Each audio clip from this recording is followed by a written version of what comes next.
मी काही शब्द सांगेन तुला, त्याच्यावरून तुला काय आठवतं पहिलं ते सांगायचं. डन. ओके, हा. सो प्रेम. आपण काहीतरी लूज करू का या भीतीने तिथे जायचंच नाहीये मुलांना. तिथे जायचंच नाहीये. एका डिस्टन्सवरच राहूया. तो डिस्टन्स क्रॉस केल्यानंतर आमचं टेम्परामेंट लूज होतं. पण ते टेम्परामेंट लूज होताना त्यांना लक्षात येत नाहीये की आपण आयुष्यातल्या माणसांकडे आपल्यातलं पण काहीतरी लूज करत राहतो. मला हे सांग की तू आता ऑस्कर्स म्हणालीस. माझे अवॉर्ड्स ठेवलेल्या शेल्फमध्ये ना देर इज अ स्पेस जी एम्प्टी आहे and there is a light so that even if I get an award I get that award I be happy I go home आणि मग मला ती स्पेस दिसते अँड इट टेल्स मी की बाकी अभी. मला सगळ्यांना सांगायचं आहे की सोशल मीडियावर आयुष्यात कुणीही माणूस सॅड असताना किंवा रडत असताना किंवा फेल झाल्यानंतर की okay let me put some sad expression on the social media असं म्हणून फोटो टाकत नसतं.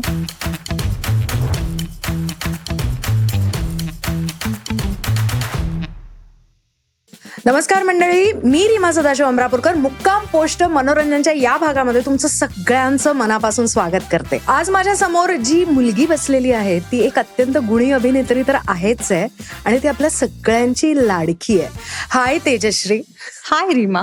या पलीकडे तुझं अजून काही वेगळं इंट्रोडक्शन द्यावं असं मला वाटलं नाही, म्हणून मी फक्त एवढंच इंट्रोडक्शन दिलं. पण can you tell me Tejashri Pradhan म्हणजे नेमकं काय रसायन आहे? अरे बापरे, हा म्हणजे अगदीच मला कुठल्या तरी कंपनीमध्ये जॉब करायला आल्यासारखा प्रश्न विचारलायस तू पहिलाच. नाही, जी तुम्हाला दिसत आली आहे, जी तुमच्या समोर आहे आता आपण जितकं समोर एकमेकींच्या बसून जितकं सरळ साधं सोपं बोलतोय तेवढंच, त्याच्या पलीकडे काही नाही. काही नाही. नक्की? या शुअर? या. Okay, fine, I believe you. बरं, सो तेजश्री मला सांग की सध्या आयुष्यात काय चाललंय? बरंच काही चाललंय, बऱ्याच गोष्टी पाईपलाईन मध्ये आहेत. खूप एक्साइटिंग न्यूज मिळणार आहेत तुम्हाला या कमिंग इयर मध्ये, बट त्याच्यातलं मी तुला आता काहीच रिव्हील नाही करू शकत. काय आहे? काहीतरी एक छोटीशी हीच तर मजा आहे ना. पण मला सांग की तू अशा वेगळ्या रोल मध्ये आम्हाला कधी दिसणार आहेस? Something totally different than what you have been doing. Let's hope या वर्षात दिसेल.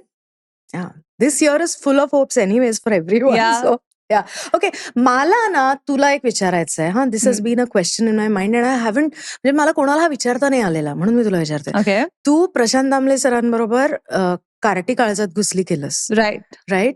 कसं आहे ग? How is it working with हिम?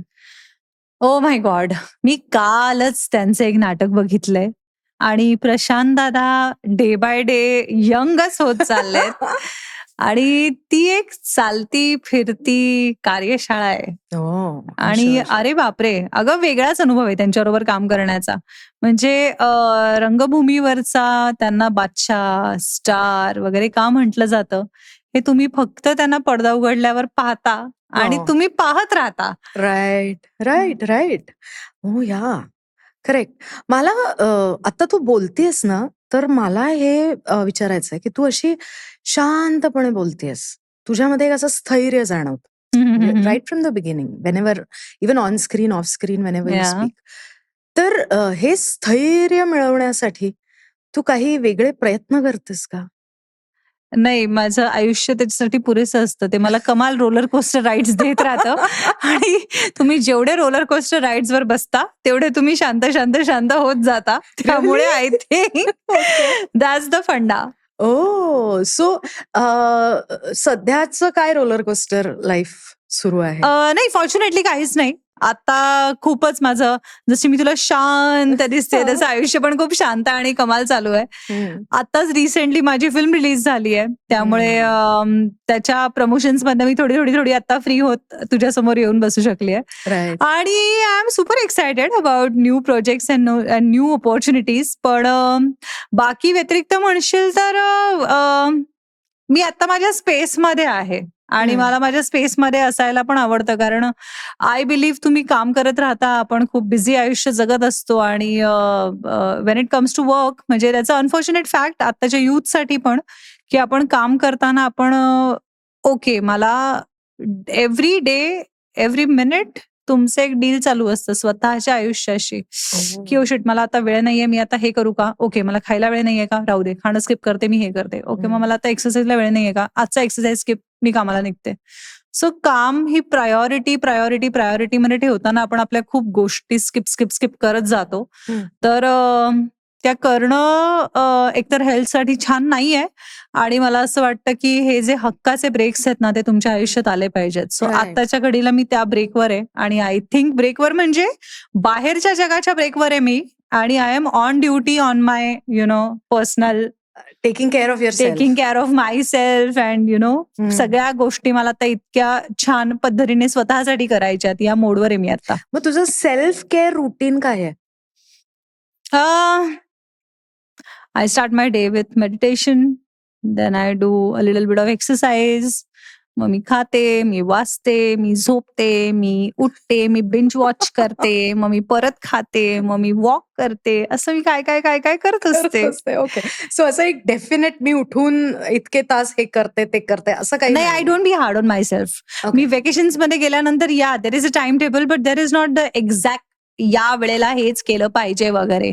आणि जे आता इंटरव्ह्यूज बघतात त्यांना माहिती आहे माझा कायम एक फंड आहे की आपल्या आयुष्यात आपण काढून टाकलं तर लाईफ थोडं इझी होतं. त्याच्यामध्ये इट्स लाईक आपल्याला हेच करायचंय, नाही आपल्याला हे करायचंय, मला इतके वाजताच उठायचंय, नाही इट्स ओके मला आज नाही उठायचं एवढे वाजता, मी थोडी लेट उठले, मला आता उठल्यानंतर एवढ्या गोष्टी अचीवच कराव्या लागतील. That remove that I have to do it. नाही, you are suppose to do it and तुमच्या स्पेसमध्ये घ्या. कारण आपण जेव्हा काम करत असतो ना तेव्हा तुमच्या आयुष्यात त्या लिबर्टीज नसतात तुम्हाला, तेव्हा तुम्हाला कोणाच्या तरी वेगळ्याच्या हिशोबाने चालावंच लागतं, ती वेळ सांभाळावी लागते, त्याप्रमाणे गोष्टी कराव्या लागतात. सो हा जो सेल्फ टाइम आपण आपल्यासाठीचा मी टाइम काढतो ना तेव्हा मला वाटतं या गोष्टी थोड्याशा तुम्ही इझी घेऊ शकतात. सो मला सांग तेजश्री, आता ना तू because you're on a break, तू म्हणालीस you are taking care of yourself, तर थोडीशी परीक्षा घेऊयात. Okay cool. मी काही शब्द सांगेन तुला, त्याच्यावरून तुला काय आठवतं पहिलं ते सांगायचं. डन. ओके. हा. सो प्रेम. आता सिरियल सुटली आहे तर सिरियलचा रोमांस. ओके. अभ्यास. जो मी केला नाहीये. शाळा. नाही मला काही आठवत आहे, म्हणजे there are so many memories. How can I tell you in one word? शाळा cannot be defined in one word. That can be an emotion. Yes. मैत्री. फॉर्च्युनेट आहे मी त्या बाबतीत. I have so many friends. Okay. प्रेम झालं, मैत्री झाली, शाळा झाली, अभ्यास झाला. ओके. आता मला सांग तुझी फेवरेट डिश. मला सगळं आवडतं खाण्यातलं. व्हेजची पण तेवढीच शौकीन आहे मी, नॉनव्हेजची पण तेवढीच शौकीन आहे. मला आता तू जर चाट खायला म्हणालीस चल आपण इंटरव्ह्यू झाल्यावर आपण मस्त जाऊन गुडरी पाणीपुरी खाऊया, तर मला ती पण तेवढीच आवडते. Okay fine. चहा का कॉफी? नथिंग. या का? Not a tea coffee person. अगं पण आपल्या इंडस्ट्रीमध्ये तर सेटवर असा फिरत असतो चहा आणि कॉफी. हो, माझ्या आजूबाजूने फिरत असतो, आजूबाजूच्या लोकांकडे. पण मग तुला असं काय म्हणतो किक मिळायला तू काय करतेस? आय थिंक माझ्याकडे रायटर्स आणि बुक्स असतात आणि they give me enough kick. Oh nice nice. मग सध्या काय वाचतेस? सध्या मी ऍक्च्युली थोडं वेगळं पुस्तक वाचतेय. मला नाही आवडणार आता त्याच्याबद्दल सांगायला, but I am reading something different. Okay okay fine. So मला सांग तेजश्री, की आता आयुष्याचा एक प्रवास, म्हणजे आता तुझ्या करिअरची सुद्धा साधारण 20 वर्ष झालेली आहे जवळ. सो या 20 वर्षात 20 वर्षांपूर्वीची तेजश्री आणि आत्ताची तेजश्री कोणत्या काय म्हणूयात कोणत्या पर्स्पेक्टिव्हनी किंवा कोणत्या तुझ्या आयुष्याच्या अँगलमध्ये किंवा व्हर्टिकल, जसे कंपनीचे व्हर्टिकल्स असतात तसे आपल्या आयुष्याचे असतात राईट. सो कोणत्या आयुष्याच्या व्हर्टिकलमध्ये खूप फरक पडलाय आणि काय फरक पडलाय? मला ना एक कोट आठवलाय आता तू बोललीस त्याच्यावर. हल्ली खूप आपण कोट्सवर जगत असतो आय गेस. खूप तर कन्झ्युम त्याच्यातला आहे करतो quotes आपण. when you see day by day nothing changes, but when you look back everything looks different, seems different. Right. So मला जर तू आता विचारलंस की काय बदलत गेलं आणि कसं बदलत गेलं, तर मला माहितीच नाही अगं. बिकॉज इट्स सच रोजच्या आयुष्यात आपल्या इतके छोटे छोटे छोटे छोटे बदल होत असतात ना, जे आपल्याला नोटीसही होत नाहीत स्वतःच्या बाबतीत. बरोबर. तर अगदी सोपं तुला साधं उदाहरण देऊ तर, तू जेव्हा वेट लॉसच्या प्रोग्राम मध्ये असतेस ना, you see your self every day in front of the mirror. तुला वाटतं आपल्यात फरक नाही पडत आहे, बट यु नो तू तुझा वेट लॉसचा प्रोग्राम सुरू करण्याआधी फ्रेंडला भेटली आहेस. If you get to meet that person 2 months later and you are very sincere in your journey, he will tell you की अरे तू लूज केलंयस वेट, किंवा तू छान वाटतेस, मस्त वाटतेस, and you will be like seriously I didn't even notice. Correct. So इतकं येते की राईट. ते इतकं सूक्ष्म असतं ना, आपल्या रोजच्या आयुष्यात येणारे अनुभव आपल्या नकळत आपल्याला इतके घडवत असतात आणि बदलवत असतात ना, की it's like day by day nothing changes, but if you look back everything is different. So what is most different now when you look? I think the maturity, I say the maturity. तुम्ही गोष्टी handle करायच्या तुमच्या पद्धती बदलत जातात.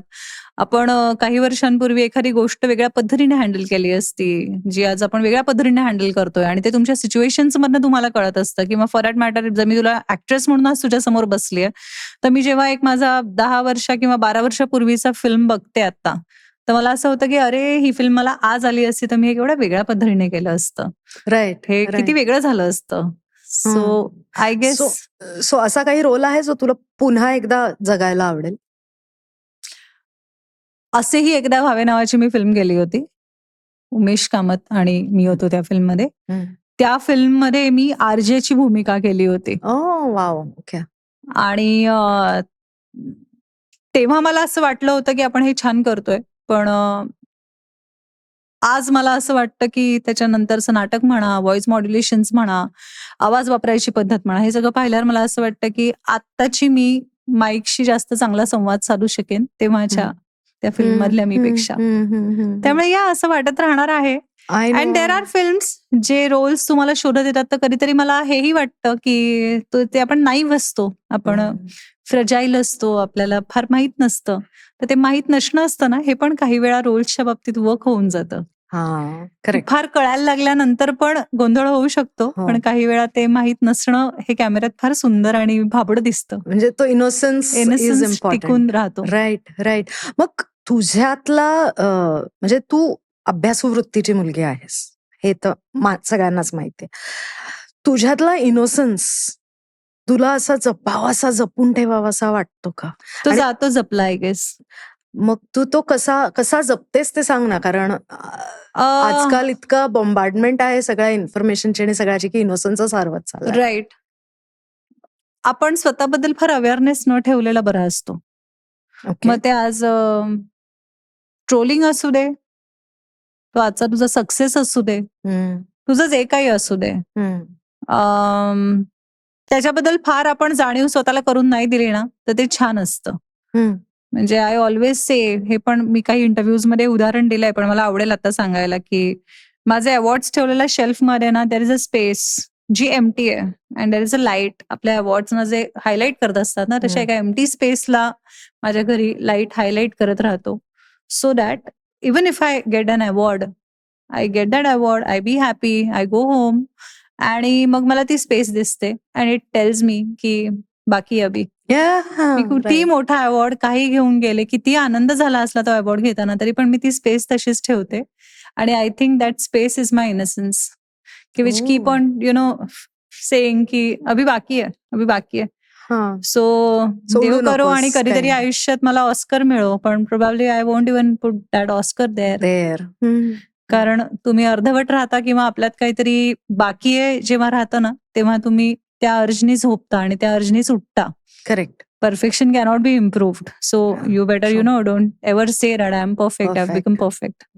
मला हे सांग की तू आता ऑस्कर्स म्हणालीस, त्याच्यावरून मला हे सुचलं की आपण काही वर्षांपूर्वी भेटलो होतो, तेव्हा पण मी तुला म्हटलं होतं की तू हिंदी मध्ये का नाही करत काम. Right. So I would love to understand from you की ॲज अन ऍक्ट्रेस तू मराठी पुरतं स्वतःला सीमित का ठेवलेलं आहेस? नाही ठेवलंय खरं मराठी पुरतं सीमित, कारण मी 2 हिंदी सिनेमे केलेत for that matter as a lead म्हणूनच. आणि वाव.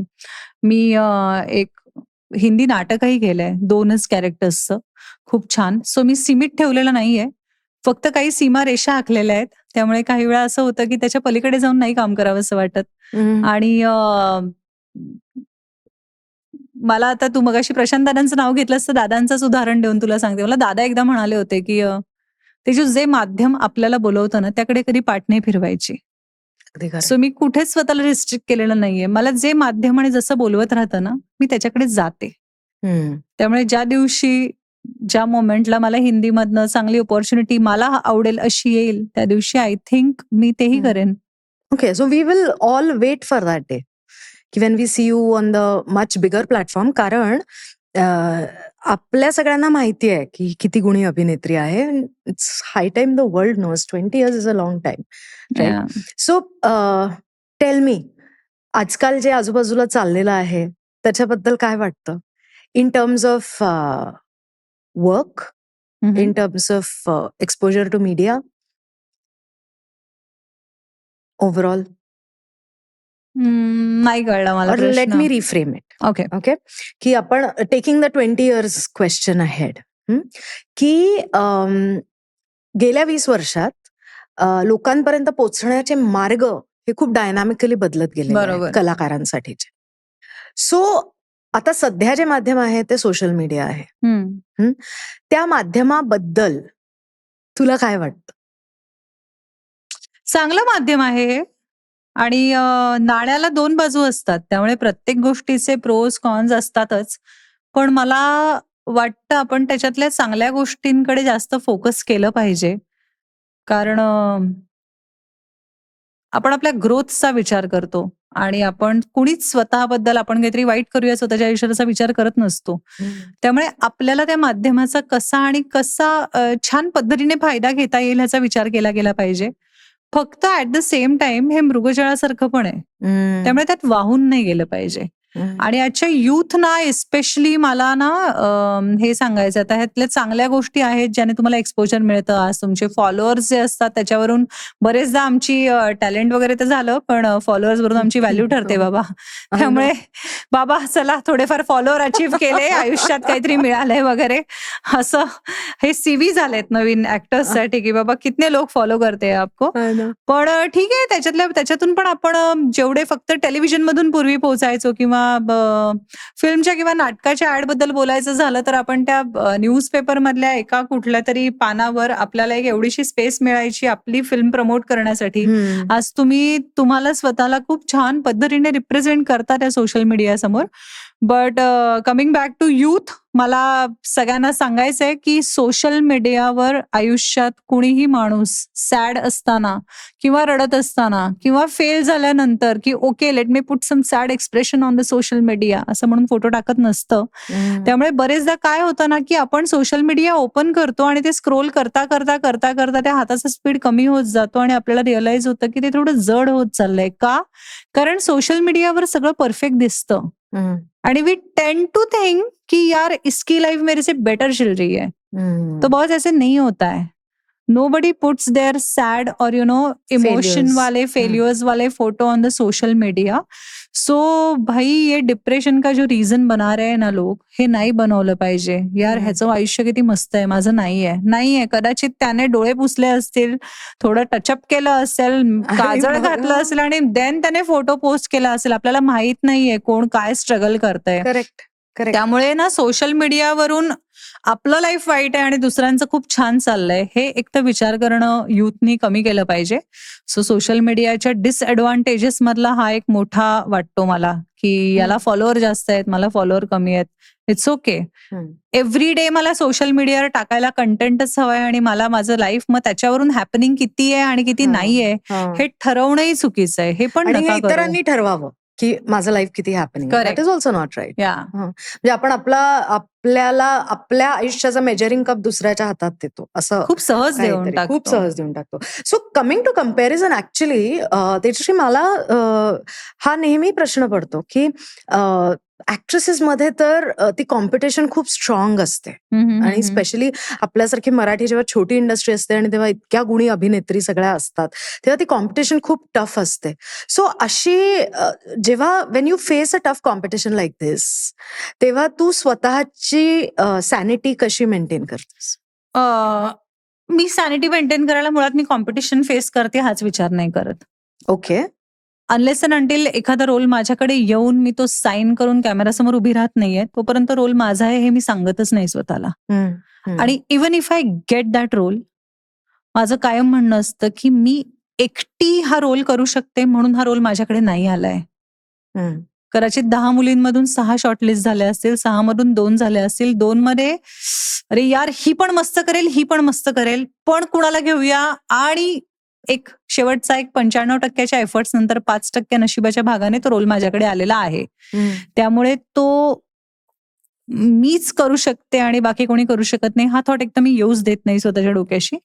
आणि जर फायनली या सगळ्यानंतर तो रोल मला मिळाला तर आय जस्ट फील फॉर्च्युनेट. म्हणजे आपलं कर्तृत्व आहे आणि आपल्याला हे मिळालंय पेक्षा कर्तृत्ववान बाकी पण खूप गुणी अभिनेत्री आहेत, पण हे आपल्याला मिळालंय ना.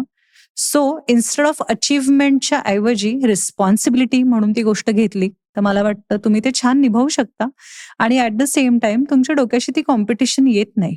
आणि जी गोष्ट माझ्याकडे येतच नाहीये, आता एखाद्या फिल्मची माझी मीटिंग करून आले मी मीटिंग करायला जाताना ती फिल्म माझ्या हातात होती का? नव्हती.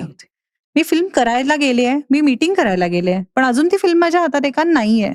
सो माझ्या आयुष्यात, माझ्या डोक्यात, माझ्या मनात, माझ्या कुठल्याच थॉटमध्ये ते प्रोजेक्ट अजून एंटर नहीं झालंय ऑफिशियली ना. सो जो मेरा है ही नहीं उसे लूज करने का डर क्या है? वो डर नहीं है लेकिन बुरा तो लगता होगा ना जब हाथ नहीं से कोई लगता. अच्छा प्रोजेक्ट जाता है तब. वही तो बोल रही हूँ, हाथ में था कब? जी गोष्ट ओके. माझ्या हातात आलेलीच नाहीये त्याच्यासाठी मी ती हातातनं गेल्याचं वाईट का वाटून घेऊ? हातातनं गेली म्हणजे हातातून गेली ना. त्याच्या आधी हातात तर येऊ दे ती. त्यामुळे ती हातात येईपर्यंत आपण थांबूया. हे आवडलेलं आहे मला. Correct. So in a similar way आजकालची जी तरुण पिढी आहे ना ती रिलेशनशिप्स कडे असं बघते. ओके, ये नाही तो दुसरा, दुसरा नाही तो तिसरा, आणि त्यात दे एक हॅव difference आहे ऑप्शन्स आणि फक्त. बॅकअप्स रेडी हे असतात आपण त्याच्यात त्यांच्याकडे. डिफरन्स आहे फक्त. आपण अपॉर्च्युनिटीज हातात येऊ देसाठी डेस्परेट असतो. आजची तरुण पिढी ही अरे बापरे हातात येईल की काय याच्या भीतीने जगते. रिस्पॉन्सिबिलिटी आली तर काय असं. हा can you just explain this a little more? हा अगं हे वाईट म्हणजे काय आता चांगलं वाईट ऍक्च्युली आपण काय त्याला काय लेबल्स लावायची आपण. पण मला भीती वाटते. मला कधीतरी भीती वाटते आजच्या जनरेशनची. त्यांच्या स्पीडचं जेवढं मला कौतुक वाटतं किंवा मी अशी अचानक म्हणजे आपली जनरेशन अशी होती ना, एखादा डिसिजन घ्यायला आपण खूप विचार करायचो. We use to sleep over that.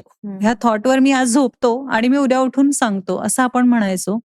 आजची रेसलेस आहे पिढी, त्यांना पटकन हवंय सगळं, त्यांना इतकं पटकन हवंय ना, नाही तर मग ते lose their temper. But they don't understand when they say I am gonna lose, you know, I just lose it, I just lost it, I lose my temper असं म्हणतात. त्याच्या शब्दातच लिहिलंय तुम्ही लूज करताय म्हणजे तुम्ही घालवताय काहीतरी हातातनं. करेक्ट. सो ही गोष्ट आहे ना, ह्याच्यामुळे काय लोचा झालाय ना की आपण काहीतरी लूज करू का या भीतीने तिथे जायचंच नाहीये मुलांना. तिथे जायचंच नाहीये. एका डिस्टन्सवरच राहूया. तो डिस्टन्स क्रॉस केल्यानंतर आमचं टेम्परामेंट लूज होतं. तर पण ते टेम्परामेंट लूज होताना त्यांना लक्षात येत नाहीये की आपण आयुष्यातल्या माणसांकडे आपल्यातलं पण काहीतरी लूज करत राहतो. When you say I lost my temper, तर तसं नाही झालं पाहिजे. मला एक अत्यंत महत्वाचा प्रश्न, तू म्हणालीस की आपली पिढी हे, सो आता जे आपण 30शीत आणि 40शीच्या उंबरठ्यावर अशी लोक आहोत, राईट?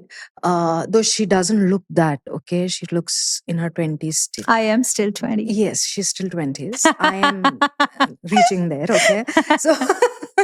सो मला हे विचारायचं आहे की आपल्या पिढीमध्ये ऍक्च्युली बघायला गेलं तर घटस्फोटाचं प्रमाण आणि हे म्हणजे we were the torch bearers असं आपण म्हणूयात की नाही, आम्हाला जर एखादी रिलेशनशिप नाही पटत तर आम्ही नाही राहणार त्याच्यामध्ये. बरोबर.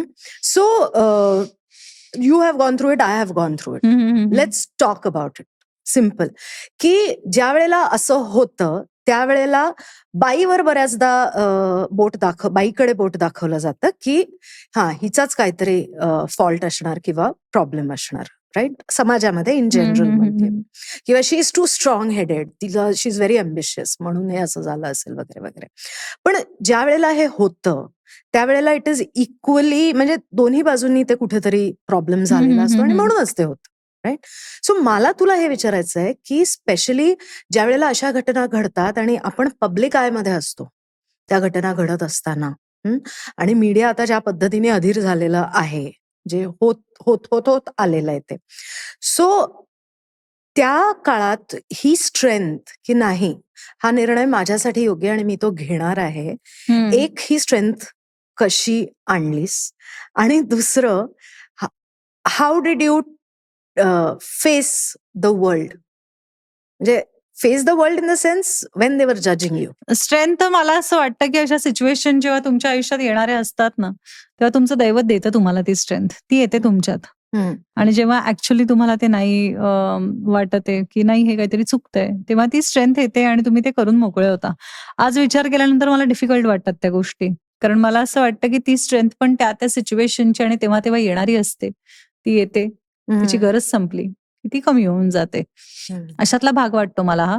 आणि बाकी मी खरं सांगू तर माझ्या बाबतीत ना मला असं वाटतं 2 चांगली माणसं प्रत्येक वेळी चांगले लाईफ पार्टनर असू शकतील ह्याची काही गरजेच नाहीये. त्यामुळे सगळ्यात आधी एक महत्वाची गोष्ट जी मी केली होती माझ्या बाबतीत, आणि जी जर का आज ही खूप कॉमन झाली आहे गोष्ट, तर मला सांगायला आवडेल की due respect to the other person, पण तरी पण मला माझ्या आयुष्यात जे घडलंय ना त्यासाठी मला त्या माणसाला ब्लेम नसतं करायचं. नॉट बिकॉज मला काहीतरी देवी बनायचंय, नाही नाही नाही, सिम्पल माणूस म्हणून सांगते की ज्या व्यक्तीने मला हर्ट केलंय किंवा ज्या व्यक्तीमुळे तो व्यक्ती माझ्यामुळे हर्ट झालाय ना, तर मला असं वाटतं या 2 माणसांमध्ये आपण त्या माणसाला हे प्रिव्हिलेज द्यायचंच नाही की आपल्या आयुष्यातली एवढी मोठी गोष्ट त्याच्यामुळे झाली आहे. हे जे झालंय ते माझ्या नशिबात होतं, ते होणार होतं, आणि त्याच्यासाठी मी दुसऱ्याला ब्लेम करून ना मी त्या माणसाला मोठं करते. ट्रू. आज माझ्या आयुष्यात जे होतंय त्या आयुष्यासाठी मी समोरच्याला का जबाबदार धरू? माझं आयुष्य माझं आहे, प्रेशियस आहे ते, आणि त्याच्यात जे घडतंय ते माझ्या इच्छेने आणि माझ्या डेअरिंगने, जसं तू म्हणालीस की त्यावेळी ते धाडस लागतं, तो करेजियस डिसिजन घेण्यासाठी. It's not everybody's cup of T. त्यामुळे तुम्ही ते घेता तर ती सोपी गोष्ट नसते. ती घेतल्यानंतर तू म्हणालीस तर जज करणं, लोकांनी तुमच्याबद्दल परसेप्शन्स करणं, आणि एक लांबून बसून ह्यांच्या घरी कोण लोक पोचत असतात मला माहित नाही, बट आय ऑलवेज हिअर की आम्ही बाबा असं ऐकलं, तर हे कोणाकडनं ऐकतात, आणि हे ज्यांच्याकडनं ऐकतात ही माणसं आपल्या घरात सिक्रेट कॅमेराज वगैरे लावून गेले होते का, असं वगैरे मला वाटतं कधीतरी. पण बाई ऐकतात. त्यामुळे असं काहीतरी घडल्यानंतर घडलेल्या गोष्टींपेक्षा ह्या ज्या ऐकलेल्या असतात ना, आणि हे जे आपले एक स्वतःला घोषित केलेले शेजारी असतात, स्वयंघोषित, की अरे आम्हाला माहितीये ना, आम्ही ऐकलं होतं, किंवा ते आम्हीच होतो तिकडे, या ऍटिट्यूडने जी बोलत असतात ना माणसं, ते जरा विशेषच असतात. बट आय बिलीव्ह झालं अगं ते त्यावेळी. आणि आय ऑलवेज से सगळ्यात आधी ना स्वतःला माफ करायचं आपण. अशी एखादी सिच्युएशन आल्यानंतर, as I told you previously, की सकाळी उठल्यावर आज मी माझ्या आयुष्यात ना थोडं वाईट वागते असं म्हणून आपण वागतो का? नाही वागत. आणि दुसरी गोष्ट, जेव्हा जेव्हा आपण जे जे निर्णय ज्या ज्या वेळेला ज्या ज्या क्षणाला घेतले असतात ना, त्यावेळी ते आपल्याला आपल्यासाठी अत्यंत योग्य वाटलेले निर्णय असतात. त्यामुळे त्या मॅच्युरिटीने आपण आपल्या आयुष्यात काहीतरी चांगलंच करायचा विचार केला ना, किंवा आपण समोरच्याच्या आयुष्याची वाट लावायचा विचार केला होता का? तेव्हा नव्हता केला ना, समोरच्या माणसाने केला होता. सो पुढे जाऊन कदाचित हे होणारं होतं, ते झालं, आणि आपण माणूस म्हणून जन्म घेतलाय तिथे. दिस इज लिटल डीप, पण मला वाटतं की there are certain duties, there are certain emotions, there are certain sufferings, ज्याच्यासाठी आपण ह्युमन म्हणून जन्माला आलोय. अदरवाईज मोक्षच मिळेल ना आपल्याला. सो जो माणूस जन्माला आलाय त्याला त्याचा एक प्रवास आहे. सो त्या प्रवासाचा भाग हा ठरलेला होता, हे असं होणार होतं, ते घडणार होतं. त्यामुळे त्याच्यामध्ये दुर्दैवी एवढंच आहे की आपल्या समाजाला खूप वेळ आहे की अरे मला माहितीये ना हे असंच झालं असणार आणि ते तसंच नाही. अरे ती वाईट गोष्ट आहे. एखाद्याच्या आयुष्यात एखादं नातं तुटणं ही वाईट गोष्ट खूप असते वाईट गोष्ट आणि असते. ती दोन्ही फॅमिलीजसाठी वाईट असते फॉर दॅट मॅटर. बरोबर. त्यामुळे तुम्ही नका ना शिरू त्याच्यात. तुमच्या घरात हे झालं तर आम्ही येतो का? आज फक्त आम्ही कलाकार आहोत. मग ते आम्ही एखादं प्रोजेक्ट सोडलं, आमच्या आयुष्यात काहीतरी घडलं की तुम्हाला लिबर्टी मिळते येऊन म्हणण्याची की का बरं असं केलं तुम्ही? अरे पण Right. तुमच्या मुलाने उद्या बेटर अपॉर्च्युनिटी मिळते म्हणून आताचा करंट जॉब सोडला तर आम्ही येऊन तुमच्या घरी विचारतो का की का बरं त्याने आधीचा जॉब Job सोडला? सोडला? नाही. नाही. हं. सो हे बरोबर. आमच्या बाबतीत एक विधिलिखित झाल्यासारखं या गोष्टी विधिलिखित असतात, या होत असतात आणि ह्या तुम्ही पण त्याच्यावर आपल्याला काही कंट्रोलच नाहीये. I know. म्हणजे मला हे लहानपणापासून मी बघत आले म्हणून ऍक्च्युली मी ठरवलेलं होतं की मी कॅमेरासमोर येणार नाही. पण आता माझं माध्यमच कॅमेरासमोर आल्यामुळे मला यावं लागतं हम्म. की तुम्ही इतकं म्हणजे आतून, कारण जेव्हा एखादी व्यक्ती ऍक्टिंग करते तेव्हा ते फक्त फिजिकल नसतं, right? They are your emotions जे तुम्ही मेंदू सगळं गुंतलेलं असतं बरोबर. राईट? सो तुम्हाला म्हणजे ते तुम्ही करता आणि ते तुम्ही उत्कृष्ट करता, त्याच्या बदल्यात लोक तुमच्यावर प्रेम करतात. पण याचा अर्थ असा होतो का की तुम्ही तुमच्या आयुष्याची जी राईट टू प्रायव्हसी आहे ती लिहून टाकलीये की लोकांना घ्या तुम्हाला वी हॅव हो नो पण राईट अगं टू प्रायव्हसी. ह्याच्यावर तुला सांगू का, मला असं वाटतं याबद्दलही आपण न बोललेलं बरं, कारण आपण ना ऍक्च्युली कोणी कसं वागायचं हे ठरवू शकत नाही. दॅट इज आपण आपल्या घरातल्या माणसांना, आपलं बरेचदा आपल्या माणसांबरोबर मतभेद असतात. हो. तुझी थॉट प्रोसेस, तुझे आई वडील, तुझी भावंड, तुझे फ्रेंड सर्कल्स, तुझे क्लोज सर्कल्स नाही चेंज करू शकत ना, नाही. तू त्यांची करू शकतेस. तर ही तर बरोबर. माणसंच आपली नाहीयेत की ज्यांनी आपल्याबद्दल काय बोलावं किंवा काय नाही बोलावं. बट मला या बाबतीत असं बोलायला कायम आवडतं की सोशल मीडियावर किंवा जे कुठले आज प्रसार माध्यम आहेत ज्याच्याकडून तुम्हाला असं वाटतं की तुम्हाला आमचा ऍक्सेस आहे आणि तुम्ही कलाकारांबद्दल काही बोलू शकता किंवा काही लिहू शकता, तर आय बिलीव्ह माझ्या बोलण्याला, माझ्या शब्दांना अँड व्हॉट एव्हर आय से त्याला जेवढी मीच जबाबदार आहे आणि त्याची अख्खीच्या अख्खी रिस्पॉन्सिबिलिटी जशी माझी आहे ना, तसं सोशल मीडियावर तुम्ही भलेही आमच्या फोटोच्या खाली लिहित असाल पण ते तुम्ही लिहिताय. त्यामुळे you don't represent us, you represent yourself. Very true. तुमच्या आतून येणारे शब्द हे तुमचे आहेत आणि हे बोलायलाही मला लाज वाटत नाही की criticism is always welcome, but bad mouthing, bad words किंवा तुम्ही तुमचे संस्कारच दाखवायचे ठरवलेत जे आम्हाला नाही झेपले, तर सोशल मीडियाने एक उत्तम ब्लॉक नावाचा ऑप्शन दिलाय जो आम्ही करून टाकतो तुमच्या बाबतीत. बरोबर. आणि मला बॉदर नाही करत मग. पण तुझ्या सोशल मीडियावर तुझ्या सर्कल मधले जे लोक तुला फॉलो करतात ना, तू बाहेर काय व्यक्त होतोस ते शब्द तुझं सर्कल ऐकतं आणि त्याच्यावरून ते तुला जज करणार आहेत, नॉट अस. Very true. हे किती महत्वाचं आहे ना, म्हणजे it's like a mantra that she has given us की लोकांना जे बोलायचं that's their problem, it's not really our problem. Absolutely. पण ते त्यांचं स्वतःची लायकी दाखवतात ते जे बरं वाटतंय ना. तुला गुरु फिल्म मधला अभिषेकचं डायलॉग आठवतंय का? कोणता? लोग तुम्हारे बारे में बात करने लगे तो सोचो तरक्की कर रहे हो. I know. भाई हम तो बहुत तरक्की कर रहे हैं. अरे मला असा अनुभव आला होता, will talk about that later. पण मला आता हे विचारायचं आहे की मान्य आहे की ज्या क्षणी आपल्या आयुष्यात ज्या घटना घडतात, आजूबाजूला जी परिस्थिती असते त्याच्याप्रमाणे आपण निर्णय घेतो आणि पुढे जातो. आणि असं एनिवेज म्हणतात ना की vision is always 2020 in the past. जेव्हा आपण वळून बघतो तेव्हा आपल्याला कळतं अरे असं नाही, आपण असं करायला हवं. पण त्या क्षणी आपण घेऊन निर्णय मोकळा झालेला असतो. पण यासाठी मी तुला म्हणाले की सगळ्यात पहिलं स्वतःला माफ करायचं आणि ते माफ करणं याचा अर्थच त्याच्या आत तेच दडलेलं आहे की यार मी थोडं असं वागायला हवं होतं, नको मी ते तसं करायला हवं होतं. नाही अगं, तू ज्या क्षणी जे वागलीस ना, तुला त्या क्षणी ते 100% बरोबर वाटलं म्हणूनच तू केलं होतंस.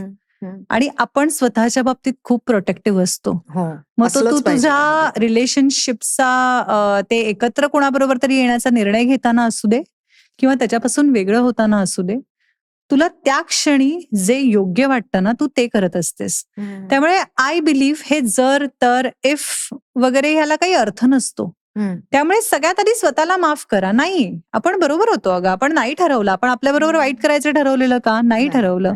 समटाइम्स सिच्युएशन आपल्या हातात नसतात, त्यामुळे त्यासाठी आपण स्वतःला किती ब्लेम करत राहायचं? नाही राहायचं. सो सिच्युएशन नसली हातात तरी पण you can always be happy. I think happiness is the state of mind. So you true. Cannot control तुझ्या आजूबाजूला लोक काय वागतायत, but you can always have a control on how you are You going to react. Feel about it. True. React Very पण true. सोड. I just want feel good about myself. बरोबर. And the moment you say that I am feeling good about my self, I am proud of my self, त्याच्यानंतर ही feeling तुझ्याकडनं कोणीच नाही घेऊन जाऊ शकत. Of course. So पण मला वेगळं विचारायचं होतं ते असं की ह्या सगळ्या अनुभवातून गेल्यानंतर प्रेमाकडे नात्याकडे बघायचा तुझा दृष्टिकोन बदललाय का? अजिबात नाही, अजिबात नाही बदललाय. Are you open to love? Absolutely. Okay. मला तेवढ्याच छान प्रेमात पडायचं आहे, मला तसंच पिंक वर्ल्ड बघायचंय, मला तसंच सोशल मीडियावर छान फोटो टाकायचे, मला सगळं करायचंय अगं. Okay. अजिबात बदललेला नाहीये. आणि अगेन आय विल रिपीट, मला ना माझ्या आयुष्यात एखाद्या माणसाला इतकं मोठं करायचंच तसं नाहीये नाहीये. की जो माणूस माझ्या आयुष्यातले इतके ब्युटिफुल इमोशन्स घेऊन जाईल. Right. They are still there and I am just saving them. So हे खूप छान आहे that you are open to love आणि इट इज व्हेरी इम्पॉर्टंट. नाहीतर आपण जगणार कसे? बरोबर. तर मला सांग की तुझ्या मते तुझा म्हणजे आजकाल ते कन्सेप्ट आली आहे ना पसंदीदा मर्द. अरे बापरे. हा. पसंदीदा मर्द कसा आहे तुझा? मी आता परवा एका इंटरव्ह्यू मध्ये म्हणाले होते की आपण पेन्सिलला जेव्हा शार्पनर करतो तेव्हा ती खूप शार्प असते आणि त्याने तू लिहायला सुरुवात करतेस. एक 2 पानं 4 पानं झाल्यानंतर ना त्याचा शार्पनेस निघून जातो आणि ती बोथट होते. मला वाटतं लाईफ मधल्या त्या पसंदीदा मर्दच्या एक्सपेक्टेशनच्या बाबतीत तसंच होतं की तुम्ही 25शीत असताना तेव्हा तुम्हाला खूप परफेक्ट सगळं हवं असतं. मला असं हवं, मला तसं हवं, मला हे हवं, मला ते हवं. आणि मग आयुष्याचे एक्सपिरियन्स असे त्या वहीच्या पानावर उतरले जातात. तसं एक 15 पानं झाल्यावर तुला लक्षात येतं की आय थिंक माझा फक्त एक खरा माणूस हवाय. खरा माणूस हवाय, कंपॅनियन, जो आपल्याशी खूप खरं वागणार आहे आणि कमिटेड असणार आहे. बाकी सब हो जाएगा. Okay, wonderful. सो याच्याच बद्दल सो मग तो मराठी अमराठी कोणीही चालेल का? हो. का मराठी पाहिजे असं काही नाही? बघू मराठी प्रेक्षक बघतायत. मला आवडेल मराठी मुलगा मिळालेला, पण असं काही नाहीये. Love has no language baby. हे मराठीत कसं सांगशील? प्रेमाची परिभाषा मराठीच नसते. प्रेमाची परिभाषा कोणतीही असू शकते. ओके. सो मला सांग, हे जे मी तुला मगाचपासून म्हणते की तू मराठी इंडस्ट्रीला म्हणजे मराठी ऑडियन्सला माहिती आहे तू कोण आहेस आणि तू किती छान अभिनेत्री आहेस हे. पण आजकाल हे असं फार झालंय, म्हणजे काल मला इव्हन संक्रांतीचा एक मेसेज आला, तिळगुळ घ्या आणि मराठीत बोला. ओके. आणि तो मी माझा स्टेटस ठेवला, कारण I wanted people to know की मी मराठीत पॉडकास्ट गेली 7 वर्ष करते आणि तरी लोक मला अजूनही म्हणतात की तिळगुळ घ्या आणि मराठीत बोला. पण हे भाषेच्या बाबतीत मला असं वाटतं ना की जे सेन्सिबल माणसं नाही बोलणार ग असं. माझ्या वयाच्या साधारण मी 6वीत असताना मृत्युंजय वाचलंय. माझं मराठी उत्कृष्ट आहे. मी मराठीमध्ये अत्यंत सुंदर संवाद साधू शकते. माझं शब्द भांडार खूप आहे.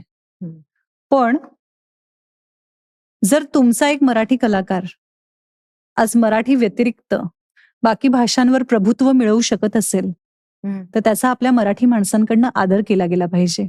नक्कीच. कारण इतर वेळी आपण बोलताना बोलतो की मराठी माणसाने मागे का राहायचं. मग का आज मी कलाकार आहे ना, कलाकाराला भाषेचं बंधन नसतं. आणि हे सगळं बोलताना मी एकही इंग्लिश शब्द वापरलेला नाहीये. अजिबात नाही.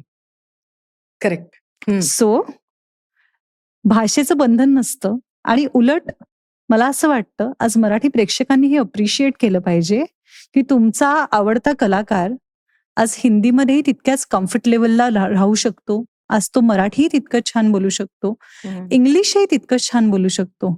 आणि का पण म्हणजे आपण शाळेत असतो तेव्हा आपल्याला मराठी व्यतिरिक्त 1-2 भाषा असतात. तुम्ही 8वी 9वी 10वीत जाता किंवा कॉलेजमध्ये जाता, तुम्हाला अजून एका फ्रेंच किंवा जर्मन भाषेचा ऑप्शन ओपन होतो. नक्कीच. सो एखादा जर का माणूस शिक्षित बनून तुम्हाला आणखी छान पद्धतीने, आणि आपला ऑडियन्स हा सगळ्या पद्धतीचा असतो. आज आपण मराठी सिनेमा बघताना आपण इंग्लिशचे हे लावतो खाली, Subtitle. सबटायटल्स लावतो. का लावतो? कारण आपली भाषा ही इतर ठिकाणीही पोहोचावी. आपली कलाकृती जी आहे ना, आपल्याकडून जी घडलेली कला आहे ती इतर भाषांपर्यंतही तितक्याच प्रमाणात पोहोचली गेली पाहिजे. ह्यासाठी आपण सबटायटल्स वापरायला लागलेलो आहोत. बरोबर. त्यामुळे मला वाटतं आपला प्रेक्षक सुजाण आहे. डेफिनेटली. मला आता एक फार इंटरेस्टिंग हे आहे की आपण जे मघाशी आजच्या तरुणाईबद्दल बोलत होतो आणि त्यांच्या रिलेशनशिप आणि असलेले त्यांचे जे हे आहेत त्याच्याबद्दल बोलत होतो. तर हे इंग्लिशमध्ये ना सध्या खूप वेगवेगळ्या टर्मिनॉलॉजी झालेल्या आहेत. ओके. तर आपण त्याचे जरा मराठी पॅरलल्स काढूयात का? किंवा तुला कसं वाटतं त्याच्याबद्दल? हे मराठीत तू आम्हाला सांगतेस का? बरं. माझ्या शो प्रोड्युसरनी मला अगदी ते पाठवले की मॅम तुम्ही दोघी या विषयावर बोला. ओके.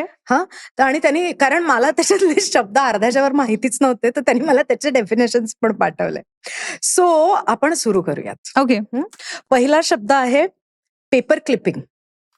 Paper clipping. पेपर म्हणजे क्लिपिंग. पूर्वी आपण न्यूजपेपरचे कात्रण काढायचो, त्याला आपण पेपर क्लिप म्हणायचो. बरोबर. Paper clipping. सो त्याचं डेफिनेशन असं आहे, when someone reappears in your life after a long absence, okay. often for attention, but with no intention of pursuing a meaningful relationship. याला मराठीत आपल्याला काय नाव देता येईल? मराठीत नाव काय देता येईल मला माहित नाही, पण तू इतकं छान बोललीस की आपण कात्रण कापायचो लहानपणी. आपल्याला काहीतरी फार महत्वाचं वाटायचं ना अख्ख्या न्यूजपेपर मधलं, तेव्हा ती महत्वाची गोष्ट म्हणून आपण कापून आपल्या संग्रही राहावी. मराठी बोलते मी. येस. आपल्या संग्रही राहावी हो. म्हणून आपण त्याला कुठेतरी चिकटवून ठेवायचो वहीत, किंवा त्याला एक स्पेशल पोझिशन द्यायचो. तर ही का असायची? कारण ती गोष्ट आपल्याला तेव्हा स्पेशल वाटली होती. बरोबर. ती गोष्ट जर तेव्हा स्पेशल होती तर ती आज तुम्हाला तेवढी स्पेशल वाटायला हवी. बरोबर. आणि ती जर वाटत नसेल तर मला असं वाटतं की मग जर का ती साठवून ठेवली तर ती फक्त रद्दी आहे. ट्रू. त्यामुळे घरामध्ये रद्दी पायलअप करून ठेवत नाही आपण. एक दिवस काढतो ज्या दिवशी आपण आपल्या घरातला सगळा कचरा, ज्याला आपण रद्दीला कचऱ्यामध्येच धरतो, आणि तो आपण घरातून बाहेर काढतो, कारण आपलं घर स्वच्छ करायचं असतं. बरोबर.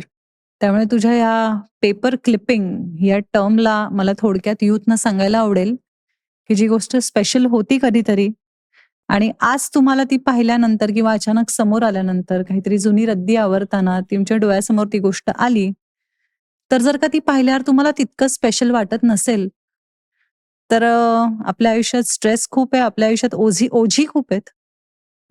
त्या रद्दीचं ओझं नका वाढवू, आणि त्याला किंमत नसेल तर ती साठवून नका. एक्झॅक्टली. सो असं एखादं कात्रण तुमच्या पूर्वायुष्यातलं जर तुमच्या समोर आलं तर त्याला ते महत्व द्यायचं की नाही हे तुम्ही ठरवा. राईट. इधर ते महत्वाचं असेल किंवा ते नसेल.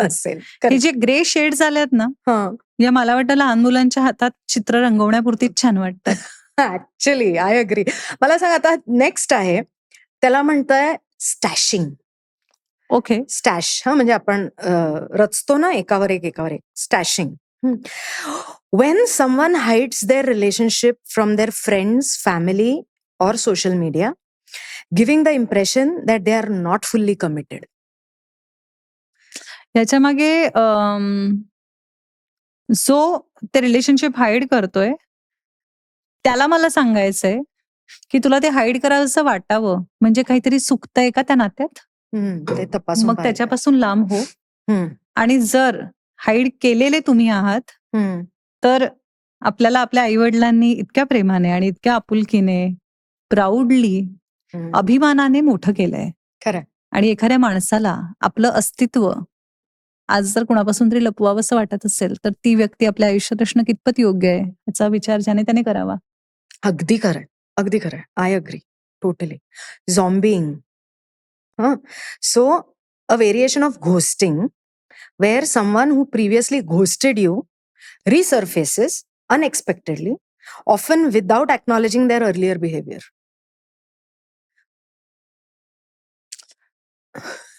झॉम्बिंग आणि घोस्टिंग. लहानपणी हे शब्द ऐकायचो आपण भीती भीती वाटण्यासाठी. आपल्याला Correct. आई वडील आपल्याला हे शब्द ऐकवायचे. आणि मी तुला सुरुवातीला जसं म्हणाले तसं की ह्या एकंदर परिस्थितीची मला अगं भीतीच वाटायला लागली आहे. करेक्ट.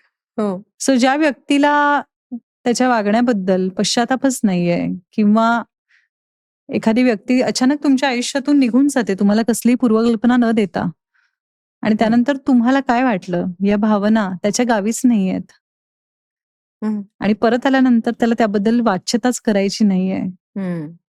तो व्यक्ती आपल्या त्या भावना आपल्या भविष्य काळात किती जपणार आहे. करेक्ट. ज्याने त्याच्या वर्तमानातच तुम्हाला भूतकाळ करून टाकलंय त्याला भविष्य काळात नका आणू. Very true, very true. आणि आता हे शेवटचं, pocketing. Similar to stashing, but this involves deliberately avoiding integrating someone into your personal life, like not inviting them to meet friends or family, etc. नाही ग, हे सगळं फारच वाईट आहे असं मला वाटतं. I know. म्हणजे काळाच्या पुढचं 95 मध्ये घडलेलं फ्रेंड्स बघणारी जनरेशन होती आपली. हो.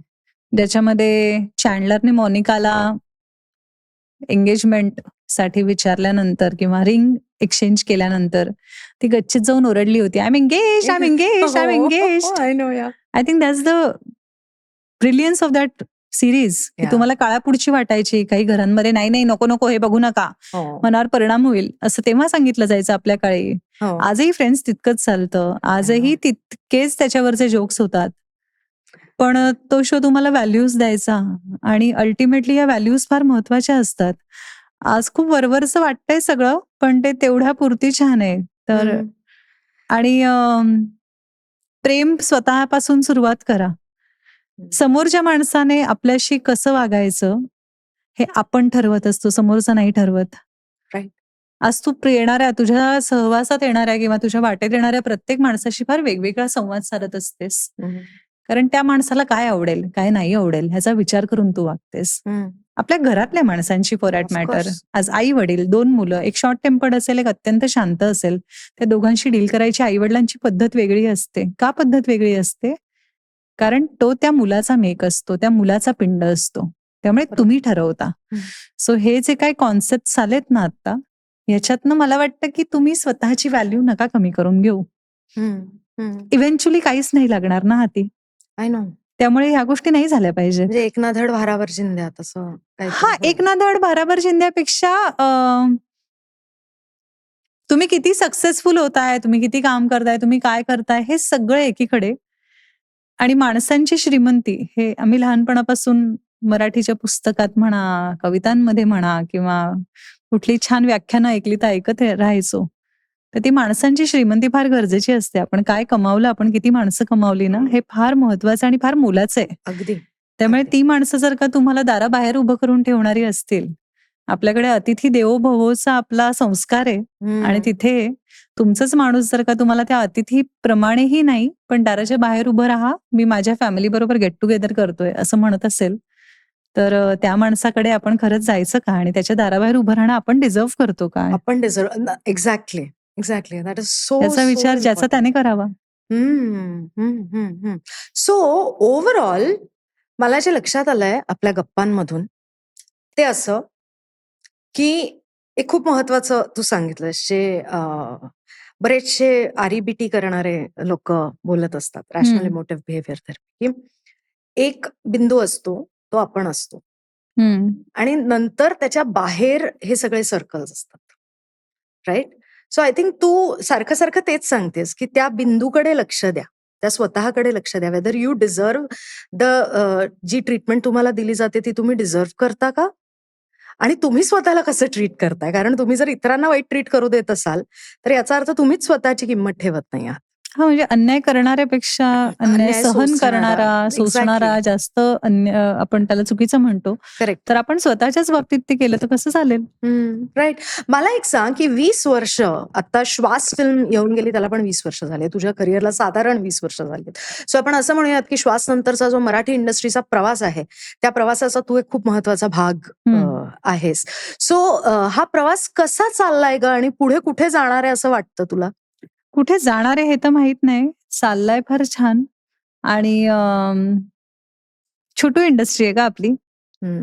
तग धरून आहे, हां. प्रयत्नशील आहे. हं. खूप जे काही सर्कमस्टन्स आहे, जी काही परिस्थिती त्यांच्यासमोर ठेवली जाते त्याच्यातनं ती खूप काहीतरी छान करायचा प्रयत्न करते. पण एवढी वर्ष आज ह्या इंडस्ट्रीचा भाग असल्यामुळे, राहिल्यामुळे मला एक गोष्ट तर आहे, की मला खूप अभिमान आहे याचा, की मी आज ह्या मराठी इंडस्ट्रीचा भाग आहे. हं. या मराठी इंडस्ट्रीत ज्या काही कलाकृती सादर होतात, जे काही प्रबोधन घडलं जातं, जे काही विचार पोहोचवले जातात, त्याचा एक छोटासा भाग आपण आहोत किंवा खारीचा वाटा आपणही त्यात उचललाय याचा मला आनंद होतो. कारण सगळंच जर का तुम्हाला पंचपक्वान्य अवेलेबल करून दिलं, तर अजीर्ण काही होतं ना? हां. त्यामुळे ज्या पद्धतीने आज मराठी इंडस्ट्री तग धरून आहे, करोनानंतर आज सिनेमा पुन्हा एकदा आपल्या थिएटर्सपर्यंत पोहोचलेला आहे. चांगले-चांगले सिनेमा बनायचा प्रयत्न केला जातोय. चांगले-चांगले सिनेमे बनतायत आपल्या मराठीत. करेक्ट. आणि खरंच कंटेंट म्हणशील, तर मराठी सिनेमा पाहायला गेल्यानंतर तुम्हाला कदाचित तो व्हिज्युअली थोडासा कमी दिसेल, पण तोही सुरुवातीची 10 मिनिटं. कारण सिनेमा संपेपर्यंत तुम्हाला तो इतका डोळसपणे इतकं काही-काही देऊन जातो, की खरंय. तुमचं व्हिजन कंप्लीट भरून जातं त्याने. करेक्ट. त्यामुळे आपले मराठी सिनेमे फार छान असतात आणि मला अभिमान आहे त्याचा, भाग आहे याचा. सो सिनेमा कुठे चाललाय तर योग्य दिशेने चाललाय आणि तो कुठे जाणार आहे तर योग्य दिशेलाच जाणार आहे. Okay. Wonderful, wonderful. So Tejashri, तू वेळ काढून आज आलीस आणि आमच्याशी आय ओपनिंग गप्पा मारल्यास, त्याच्याबद्दल थँक्यू सो मच.